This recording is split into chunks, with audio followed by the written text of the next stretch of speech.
Hello everyone, I am Muskan Vaishnav and our today's class of class 10, chapter 1st, Food and Human Health, part 2nd. In this part, we continue our chapter and our first topic is human health. Then first of all, what is human health? How can we define health of human? Then human health is defined not only by physical state of individuals, rather it is a state of complete physical, psychological and social wellbeing. अब जो human health को जब हम define करेंगे तब हम सिर्फ इस बेसिस के ऊपर डिफाइन नहीं करेंगे कि जो कोई भी ह्यूमन है उसकी जो हेल्थ है दैट मींस जो उसकी फिजिकल स्टेट है वो कैसी है, मतलब कि जो उसकी बॉडी है वो प्रॉपर तरीके से काम कर रही है या नहीं, या फिर वो हेल्दी है या नहीं। सिर्फ इस बेसिस पे हम ह्यूमन हेल्थ को डिफाइन नहीं कर सकते, बल्कि physical state, psychological state and social wellbeing, इन तीनों ही बेसिस के ऊपर हम ह्यूमन हेल्थ को डिफाइन करते हैं। कि जो सबसे पहला कि फिजिकल स्टेट, उसकी बॉडी हेल्दी है या नहीं है, प्रॉपर तरीके से मेंटेन या फिर ग्रोथ डेवलपमेंट हो रहा है या नहीं है, या और जो नेक्स्ट है जो physical psychological state, that means कि जो भी ह्यूमन है उसकी जो भी मेंटल कंडीशन है वो कैसी है, वो राइट और रॉन्ग में डिफरेंशिएट कर पा रहा है या नहीं, और जो उसका जो माइंड है वो मतलब फिट एंड एक्टिव है या नहीं। And last one is social wellbeing, that means कि वो दूसरों के साथ में कैसे बिहेव करता है, उनके साथ में कैसे बात करता है, या फिर उनके साथ में कैसा बिहेवियर है उसका, उस बेसिस के ऊपर हम किसको डिफाइन करते हैं, ह्यूमन हेल्थ को। In this topic our first term is water. अब अगर हम वाटर की बात करते हैं तो वैसे तो वाटर सबको ही पता है कि क्या होता है, मतलब कि हम उसको डेली लाइफ में यूज करते हैं। अगर हम क्या करें, अगर पूरे दिन में पानी ना पिए, ठीक है, तो हमारी बॉडी कैसे हो जाएगी, उसकी एनर्जी एकदम ही लो हो जाएगी, वो प्रॉपर्ली वर्क करना बंद कर देगी। तो इसीलिए जो ये वाटर है उसको हम क्या करते हैं, डेली लाइफ में कंज्यूम करते हैं। लेकिन अगर इस वाटर की अगर एक प्रॉपर डेफिनेशन की अगर मैं बात करूं, अगर मैं आपको पूछूं कि व्हाट इज वाटर, तो आपका आंसर क्या होगा, तो आप क्या जवाब दोगे मेरे को? तो जो डेफिनेशन है इसकी, जो प्रॉपर डेफिनेशन है वो क्या हो जाएगी, water is an inorganic, transparent, tasteless, odourless and nearly colourless chemical substance. कि जो वाटर है वो क्या होता है, एक इनऑर्गेनिक, एक ट्रांसपेरेंट। इनऑर्गेनिक दैट मीन्स जिसके अंदर कार्बन प्रेजेंट नहीं है, एंड ट्रांसपेरेंट दैट मीन्स जो उस अगर हम वाटर से क्या अगर देखना चाहे तो वो क्या होगा, ट्रांसपेरेंट, हम उसके आर पार देख सकते हैं। टेस्टलेस, वाटर का कोई भी टेस्ट नहीं होता, एंड ऑर्डरलेस, उसकी कोई भी स्मेल नहीं होती, एंड नियरली कलरलेस, और वाटर का कोई भी कलर भी नहीं होता। तो इन सभी प्रॉपर्टीज के साथ में जो भी सब्सटेंस होता है, केमिकल सब्सटेंस, उसी को ही हम क्या कहते हैं, वाटर। ओके, क्लियर है डेफिनेशन की वाटर क्या होता है। It is the main constituent of earth hydrosphere. अब क्या है, जो अर्थ का जो हाइड्रोस्फीयर वाला पार्ट है उसका जो सबसे मेन कॉन्स्टिट्यूएंट है वो क्या है, वाटर है। It is the fluid of all living organism. अब इस अर्थ के ऊपर जितने भी लिविंग ऑर्गेनिज्म प्रेजेंट है उनका जो फ्लूइड पार्ट है वो क्या है, उसी को हम वाटर कहते हैं। Then next one is sources of water, maximum usable water sources. अब जो ये वाटर को जो यूजेबल फॉर्म है उसके सोर्सेज कौन कौन से हैं, वो है rivers, lakes, ground water, canals etcetera. इन सभी सोर्सेज से हमें क्या ऑब्टेन होता है, water. Then next one is importance of water. अब जो ये वाटर है उसकी क्या क्या इंपॉर्टेंस है। Then first one is water is used for. अब जो ये वाटर है वो कहाँ कहाँ काम आता है। फर्स्ट वन इज ड्रिंकिंग, हम पानी को क्या करते हैं, पीते हैं, तो उसके अंदर काम आता है। Second one is cooking food, खाना बनाने के अंदर भी जो ये वाटर है उसका यूज होता है। Third one is washing clothes, कपड़े धोने में भी जो है वो वाटर यूज होता है। And next one is bathing, स्नान करने में, and for various domestic uses, और कई सारे घरेलू कामों में भी जो ये वाटर है उसका यूज होता है। Second one is it is needed for agriculture and industries. जो ये वाटर है उसकी नीड कहाँ कहाँ पे, एक तो एग्रीकल्चर में और इंडस्ट्रीज में भी होती है। Next one is it maintains the temperature of body. जो ये वाटर है वो क्या करता है, जो हमारा बॉडी का जो टेम्परेचर है उसको मेंटेन करके रखता है। And last one is water is major importance of all living beings. अब जो इस अर्थ के ऊपर जितने भी लिविंग बीइंग्स हैं उनकी जो सबसे मेजर इंपॉर्टेंस है वो क्या है? Water. Let's we look some qualities of water which should be present in it. First one is water should not contain particles and harmful microorganism. Water के अंदर किसी भी तरीके के पार्टिकल और हार्मफुल माइक्रो ऑर्गेनिज्म प्रेजेंट नहीं होने चाहिए, क्योंकि अगर ये वाटर के अंदर प्रेजेंट होंगे तो उसको पॉल्यूट कर देंगे और जिसकी वजह से जो हमारी बॉडी है उसके अंदर कई सारी डिजीजेज अगर हो जाएगी। Next one is pH of water should be balanced. अब जो वाटर की जो पीएच वैल्यू है वो कहां से कहां तक है? 6.5 टू 8.5। तो जो ये रेंज है वो क्या रहनी चाहिए? बैलेंस रहनी चाहिए, ना ही तो इससे कम और ना ही इससे ज्यादा। Next one is proper amount of oxygen should be present in it. अब जो वाटर के अंदर जो ऑक्सीजन प्रेजेंट रहता है उसकी जो अमाउंट है वो हमेशा ही क्या रहनी चाहिए? प्रॉपर रहनी चाहिए, क्योंकि जो भी जो ऑर्गेनिज्म है जो किस में रहते हैं? वाटर के अंदर रहते हैं। वो क्या करते हैं? इसी ऑक्सीजन को रेस्पिरेशन के लिए यूज करते हैं। Next one is it should be odourless, that means does not have any smell. अब जो ये वाटर है वो क्या रहना चाहिए? ऑडरलेस होना चाहिए, दैट मीन्स उसमें से किसी भी तरीके की स्मेल नहीं आनी चाहिए। तभी अगर उसके अंदर से स्मेल आती है दैट मीन्स वो क्या है? कंटेमिनेटेड है। Next one is why should we drink water every day in a suitable quantity. अब यहाँ पे जो क्वेश्चन है वो ये है कि जो हम वाटर को क्या करते हैं डेली लाइफ में कंज्यूम करते हैं वो उसको क्या करना चाहिए? हमें एक सुटेबल क्वांटिटी में ही ड्रिंक करना चाहिए। अब वो क्यों करना चाहिए? उसके क्या रीजन है? तो जो फर्स्ट है वो क्या है? The metabolic activities occur in right way. अब जो हमारी बॉडी है उसके अंदर क्या होता है? कई सारी मेटाबॉलिक रिएक्शंस होती है, जैसे कि जो लाइफ प्रोसेसेस है वो अकर होती है। अब जो ये लाइफ प्रोसेसेस है वो किसकी वजह से होती है? इसी वाटर की वजह से होती है, क्योंकि अगर ये वाटर ही प्रॉपर अमाउंट में हमारी बॉडी के अंदर प्रेजेंट नहीं होगा तो ये जो सारी मेटाबॉलिक रिएक्शंस है वो भी प्रॉपर तरीके से कंप्लीट नहीं होगी। तो इन मेटाबॉलिक एक्टिविटीज को राइट वे में परफॉर्म करवाने के लिए हमें वाटर को क्या करना चाहिए? एक सुटेबल क्वांटिटी में ही कंज्यूम करना चाहिए। Next reason is it excretes poisonous wastage from the body. अब जो ये वाटर है वो क्या करता है? जो भी हमारी बॉडी के अंदर पॉइजनस वेस्टेज होते हैं उसको क्या करता है? हमारी बॉडी से एक्सिट कर देता है। Next one is the immunity of body increases and chances to be ill decreases. जो हमारी बॉडी की जो इम्यूनिटी पावर होती है दैट मीन्स अगर कोई भी बैक्टीरिया या फिर वायरस है जब वो हमारी बॉडी के अंदर एंटर करता है तो हमारी बॉडी क्या करती है? उसके अगेंस्ट फाइट करती है। तो उसी को हम क्या कहते हैं? Immunity power of body. अगर हम वाटर को डेली में सुटेबल क्वांटिटी में कंज्यूम करते हैं तो जो हमारी इम्यूनिटी पावर है बॉडी की वो क्या हो जाएगी? इंक्रीज, और जो हमारे इल होने के चांसेस है वो क्या हो जाएंगे? Decrease. Next one is unwanted fat does not store in the body. अब जो अनवांटेड फैट है मतलब जो हमारी बॉडी को जितना फैट नहीं चाहिए होता है अगर हम वाटर को प्रॉपर अमाउंट में कंज्यूम करते हैं तो ये फैट स्टोर नहीं होगा। It prevents from lungs infection, asthma, intestinal problems, etc.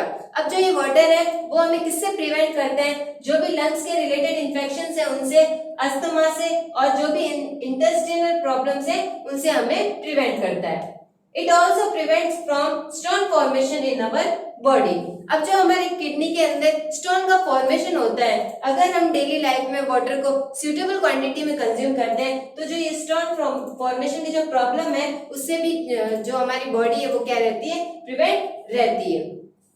अब जो ये सुटेबल क्वांटिटी है वाटर की वो कितनी होनी चाहिए? मतलब कि जो मेडिकल पर्पस से हमें डेली में 6 to 8 ग्लास वाटर को ही कंज्यूम करना चाहिए। We learned that how water is important for us, but still we pollute it, and due to which many diseases occur, and these diseases are known as waterborne diseases. These are illness caused by microscopic organisms like viruses and bacteria. that are ingested through contaminated water. जो ये water borne diseases है वो किसकी वजह से होती है? एक ऐसे वाटर की वजह से होती है जो कि क्या होता है? कंटेमिनेट होता है। कंटेमिनेट होने का मीनिंग क्या है कि जो वो वाटर है वो कैसा होगा? पॉल्यूट होगा। दैट मीन्स उसके अंदर क्या प्रेजेंट होंगे? कुछ ऐसे माइक्रो ऑर्गेनिज्म प्रेजेंट होंगे जो हमें क्या कर देंगे? बीमार कर देंगे और हमारे अंदर कई सारी डिजीजेस को क्या कर देंगे? अकर कर देंगे या फिर प्रोड्यूस कर देंगे। अब जो ये माइक्रो ऑर्गेनिज्म है वो कौन कौन से प्रेजेंट होंगे? वायरसेस होंगे या फिर bacteria. There are some examples of diseases. First one is viral disease and second one is bacterial diseases. The examples of viral diseases are typhoid, rabies, jaundice, hepatitis and flu. And the example of bacterial diseases are tuberculosis, diphtheria, cholera, leprosy and plague. There is one more example of disease which caused due to contaminated water, which is Bala or Naru disease. The pathogenic form of Bala or Naru disease is Darquinculus medinensis. Okay, अब जो बाला और नारू disease है वो क्या है? एक major problem रह चुकी है राजस्थान में एक टाइम पे, जिसकी वजह से जो ये नारू ये बाला डिजीज है इसकी वजह से क्या होता है कि स्किन के अंदर एक पेनफुल बर्निंग होती है और ये स्टार्टिंग में इसके सिम्टम्स हमें दिखाई नहीं देते, ऑब्जर्व नहीं होते। इस डिजीज के अकर होने के मिनिमम 1 ईयर आफ्टर हमें इसके सिम्टम दिखाई देते हैं। Our next topic is obesity. Then what is the meaning of obesity? The meaning of obesity is मोटापा, कि जो हमारी बॉडी के अंदर जो स्वेलिंग हो जाती है या फिर मोटापा हो जाता है तो उसी को हम क्या कहते हैं? obesity. It is that condition when maximum fat is stored in the body and which gives bad effects on the body.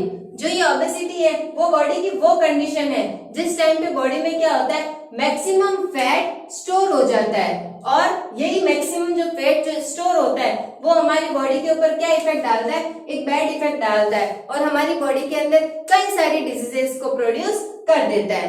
अब ओबेसिटी के जो सिम्टम्स हैं कि जो ये ओबेसिटी है हमारी बॉडी में है या नहीं है, उसके सिम्टम्स है, मतलब उसको हमें पता कैसे चलेगा? तो the obesity is diagnosed when your body mass index, that means BMI is 30 और हायर, कि जब हम क्या करते हैं हमारी जो BMI बॉडी मास इंडेक्स को कैलकुलेट करते हैं उससे हमें पता चलता है कि जो ओबेसिटी है या नहीं है। अब जो ये BMI है बॉडी मास इंडेक्स है उसको हम कैसे कैलकुलेट करेंगे? तो उसको हम कैलकुलेट करेंगे सिंपल से फॉर्मूला की हेल्प से कि जो वेट है हमारी बॉडी का वो हमें किस में मेजर करना है? पाउंड्स के अंदर, और उसको डिवाइड करना है हाइट से, और हाइट को हमें किस में लेना है? इंचेस में, और हाइट को क्या कर देना है? उसका स्क्वायर। ओके, और उसका स्क्वायर करने के बाद में हमें इस कंप्लीट को किससे मल्टीप्लाई करना है? 703 से। तो जब हम इस कंप्लीट फॉर्मूले की हेल्प से जब सॉल्व करेंगे इसको वैल्यूज पुट करके, तब हमारी जो क्या कैलकुलेट हो जाएगी? Body mass index. अब जो बॉडी मास इंडेक्स है जब हम इसको जब कैलकुलेट करेंगे तो कोई ना कोई न्यूमेरिकल वैल्यू आएगी। तो अब ये न्यूमेरिकल वैल्यू है वो हमें क्या इंफॉर्मेशन देगी? तो अगर हमारी न्यूमेरिकल वैल्यू है बॉडी मास इंडेक्स के लिए अगर बिलो 18.5 आती है तो उसका मीनिंग क्या है कि जो हमारा वेट स्टेटस है वो कैसा है? Under weight. दैट मीन्स कि जो भी वेट है होना चाहिए उसके अंडर में, उससे भी बिलो है। अगर जो BMI की जो वैल्यू है वो आती है 18.5 टू 24.9, तो इसका मीनिंग क्या होता है कि जो वेट स्टेटस है हमारा वो कैसा है? नॉर्मल, ना ज्यादा ना कम। और अगर जो BMI की जो वैल्यू है वो आती है 25.0 से 29.9, दैट मीन्स क्या होता है कि जो हमारी बॉडी का जो वेट स्टेटस है वो कैसा है? ओवरवेट है। दैट मीन्स जितना वेट होना चाहिए हमारी बॉडी का उससे भी ज्यादा है। और अगर हमारी बॉडी का जो BMI जो भी बॉडी मास इंडेक्स है अगर उसकी वैल्यू आती है 30 और हायर, तो उसका मीनिंग क्या होता है कि जो हमारी बॉडी का जो वेट स्टेटस है वो कैसा है? ओबेसिटी है। दैट मीन्स हमारी जो बॉडी है उसके अंदर जो भी मैक्सिमम फैट है वो क्या हो गया? स्टोर हो गया। Let's look on some causes of obesity. Then what are the causes of obesity? An energy imbalance between calories consumed and calories expended.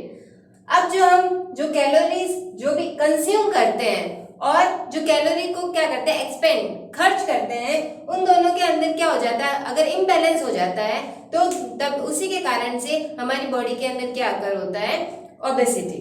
Okay, अब यहाँ पे आप मुझे ये पूछोगे कि what is the meaning of calories. अब आप कह रहे हो कि कैलोरी को कंज्यूम कर रहे हैं और कैलोरी को खर्च कर रहे हैं, तो इसका मीनिंग क्या होता है कैलोरी का। Then calorie is nothing but the unit of energy.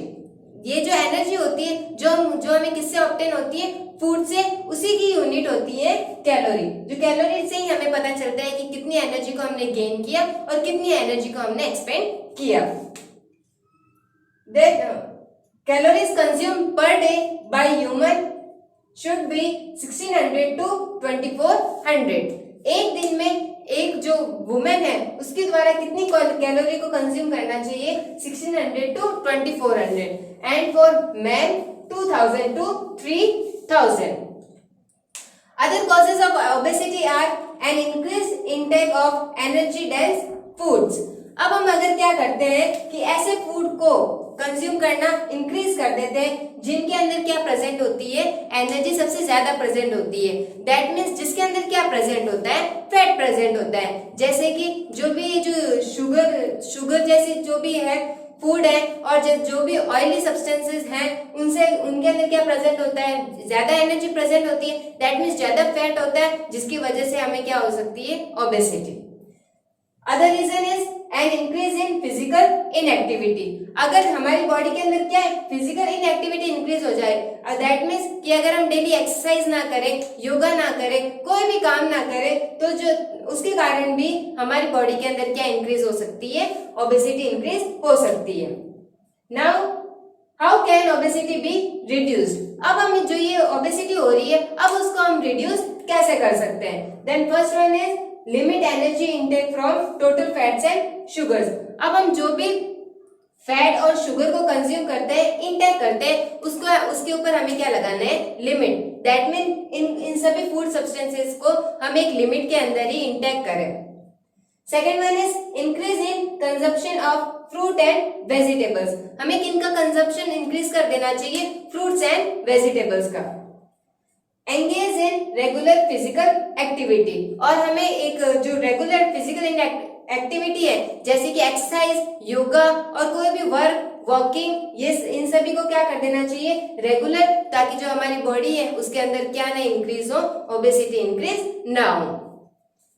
There are some diseases caused by obesity. अब अगर हमारी बॉडी में क्या अगर होती है, ओबेसिटी अगर होती है, मोटापा अगर हो जाता है, तो उसकी वजह से जो डिजीजेस हैं वो कौन कौन सी हो सकती हैं। उसके अंदर फर्स्ट है हार्ट डिजीजेस। तो ओबेसिटी के कारण हमारे जो हार्ट से रिलेटेड डिजीजेस हैं वो अगर हो सकती है। डायबिटीज, हमें डायबिटीज हो सकता है। स्लीपिंग डिसऑर्डर, हमें क्या हो सकता है, स्लीपिंग डिसऑर्डर, दैट मीन्स हमें टाइम पे नींद ना आए। ब्रेथिंग प्रॉब्लम, रेस्पिरेटरी रिलेटेड कोई भी प्रॉब्लम्स हो सकती है। कैंसर हो सकता है, high blood pressure and osteoarthritis, और हमारी बोन्स में भी प्रॉब्लम हो सकती है। ओके, तो these are some examples of disease which is caused due to obesity. Now we look on our next topic, which is blood pressure. Okay, then what is blood pressure? Blood pressure is the pressure of circulating blood exerted on the walls of blood vessels. अब जो ये blood pressure है उसका meaning क्या होता है कि जो हमारी बॉडी है उसके अंदर ब्लड फ्लो होता है। अब ये जो ब्लड है वो किसके अंदर फ्लो होता है, एक तो आर्टरीज के अंदर और एक वेन्स के अंदर। तो जो ब्लड है वो किसके अंदर फ्लो होता है, वेसल्स में। तो जो ये आर्टरीज होती है, जो भी ये वेन्स होती है, इनकी क्या होती है, वॉल्स होती है। तो इस वॉल्स के ऊपर जो ये ब्लड है वो क्या एक्सर्ट करता है, प्रेशर एक्सर्ट करता है। तो इसी प्रेशर को हम क्या कहते हैं, blood pressure. There are some facts about blood pressure. First one is in 1983 Kaplan had defined the blood pressure. अब जो ये ब्लड प्रेशर को जो डिफाइन किसने किया था, कैप्लन नाम के साइंटिस्ट ने किया था 1983 में। And in 1733 Stephen Hales measured the blood pressure in horses. और सबसे पहले जो ब्लड प्रेशर का जो मेजरमेंट है वो किसने किया था, स्टेफन हेल्स ने। वो भी किन के अंदर, हॉर्सेस के अंदर। अब यहाँ पे एक इंटरेस्टिंग बात यह है कि जो ब्लड प्रेशर को जो डिफाइन है वो बाद में किया गया 1983 में, लेकिन उसका मेजरमेंट है वो पहले किया गया 1733 में। The blood pressure of a person is expressed in systolic and diastolic blood pressure as 120 divided by 80। अब जो ये ब्लड प्रेशर है उसको किसके अंदर मेजर किया जाता है? Systolic and diastolic blood pressure के अंदर। अब जो नॉर्मल ह्यूमंस होते हैं उनके लिए जो ब्लड प्रेशर होता है वो क्या होता है? 120/80। Now what is the meaning of systolic blood pressure? It is the upper value of pressure in which heart muscles shrink and pump the blood into arteries। अब जो सिस्टोलिक ब्लड प्रेशर होता है ये प्रेशर की वो अपर value है जिसके अंदर जो हमारा जो हार्ट है वो क्या हो जाता है, जो भी हार्ट की मसल्स है वो श्रिंक हो जाती है और क्या हो जाती है, जो भी ब्लड है उसको कहाँ पे पंप कर देती है? ब्लड वेसल्स के अंदर, दैट मीन्स आर्टरीज के अंदर। और जो इसी अपर वैल्यू को हम क्या कहते हैं? Systolic blood pressure. And what is the meaning of diastolic blood pressure?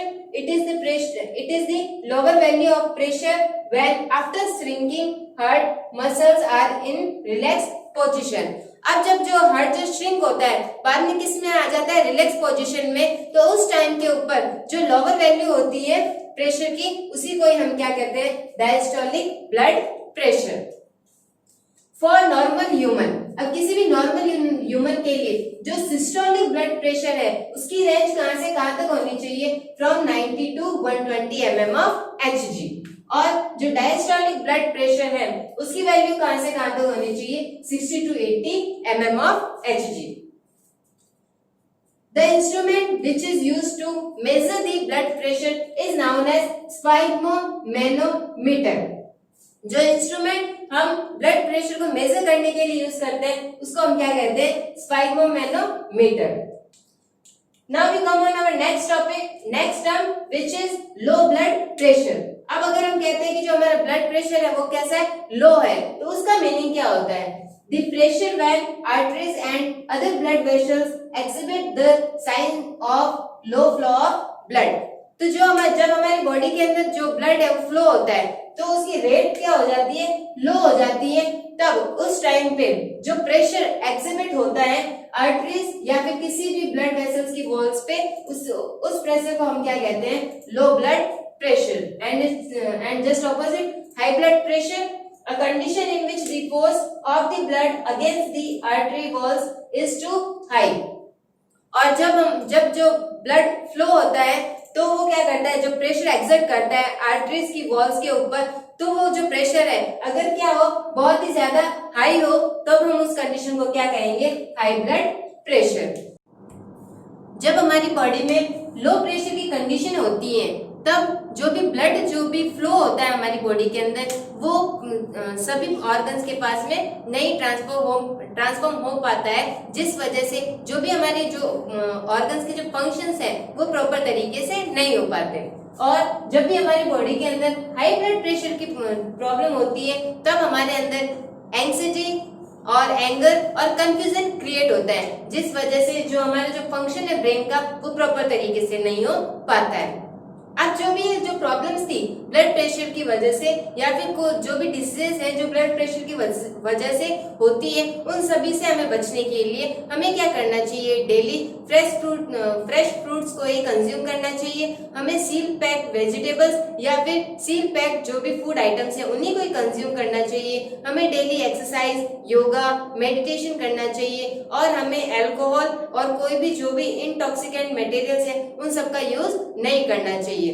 In today's class, we learned what is human health, in which we cover all important topics such as water, obesity and blood pressure. Thank you.